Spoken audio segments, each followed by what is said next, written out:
Del examen de coincidentes de septiembre de 2017, opción A, pregunta 3.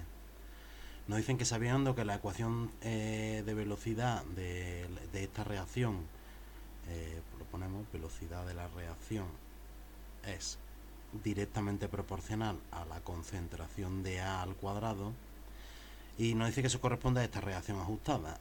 Conteste razonadamente en el apartado A cuáles son los órdenes parciales de reacción respecto a ambos reactivos y si se trata o no de una reacción elemental. Pues para ver lo de los órdenes parciales, fijaos que esta reacción, como tiene de reactivos A y B, de manera genérica será directamente proporcional a la concentración de A elevado a alfa, que va a ser el orden parcial respecto a, y también a la concentración de B elevado a beta, que va a ser su orden parcial. Fijaos como aquí no aparece, como claramente alfa vale 2, o sea, el orden parcial respecto a vale 2, y respecto a B, como aquí no aparece B, es porque aparecería un multiplicado por 1, significa que B vale 0. ¿Vale? Fijaos, si B vale 0, sería concentración de B elevado a 0, que vale 1, por eso directamente ni se pone. Con lo cual, respecto a B, el orden parcial es 0. Y para que sea una reacción elemental, sus órdenes parciales deberían de coincidir con los coeficientes estequiométricos. Fijaos, el coeficiente estequiométrico de A, o sea, para que sea una reacción elemental, debería ser directamente proporcional a la concentración de A elevado a 1 y a la concentración de B elevado a 2. Como eso es distinto de la velocidad de reacción que nos dan, de la ecuación que nos dan, pues entonces no es una reacción elemental. En el apartado B nos dicen que digamos cuáles son las constantes de la unidad cinética. Pues nos venimos aquí, analizamos esta ecuación, la analizamos dimensionalmente. La unidad de la velocidad de reacción es moles partido de litro y segundo. Eso tiene que ser igual a las unidades que tenga la constante multiplicado por las unidades de concentración al cuadrado, o sea, mol partido de litro, pero eso al cuadrado, o sea, mol al cuadrado partido de litro al cuadrado. Pues de aquí podemos deducir las unidades de la constante, nos llevamos este L cuadrado aquí multiplicando y el mol cuadrado dividiendo.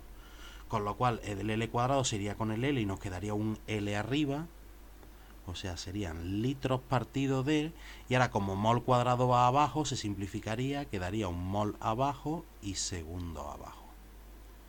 Ahora en el apartado C nos dice que cómo se modifica la velocidad de la reacción al duplicar la concentración de B.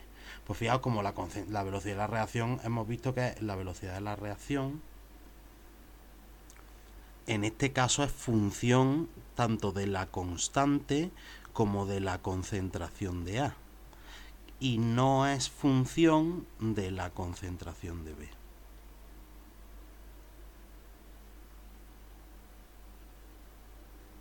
Entonces, al no ser función de la concentración de B, ¿qué le pasará a la velocidad de la reacción? Que se mantendrá constante. Al modificar, al dupliquemos o lo aumentemos o lo disminuyamos, que se queda constante. Y ahora por último en el apartado D nos dice cómo afecta la velocidad de la reacción una disminución de la temperatura. Pues como hemos dicho, la velocidad de la reacción es función de la constante, y esta constante tiene una función tipo Arrhenius, o sea que sería un factor preexponencial por E elevado, o sea, un número por E elevado a menos la energía de activación partido de R y de T. Entonces fijaos qué es lo que pasa si nosotros bajamos la temperatura. Al bajar la temperatura, como la T está en el denominador, el 1 partido de T subiría. Pero como eso está en un número negativo, que es menos EA partido de R y T, como esto es negativo, un número negativo, al hacerlo más grande en valor absoluto, ¿qué le pasa a eso? Que disminuye. Con lo cual, al bajar la temperatura, E elevado a menos energía de activación RT disminuye. Con lo cual, la constante disminuiría, y aquí tenemos que al disminuir la constante, ¿qué le pasa a la velocidad de la reacción? Pues que la velocidad de la reacción disminuye al bajar la temperatura.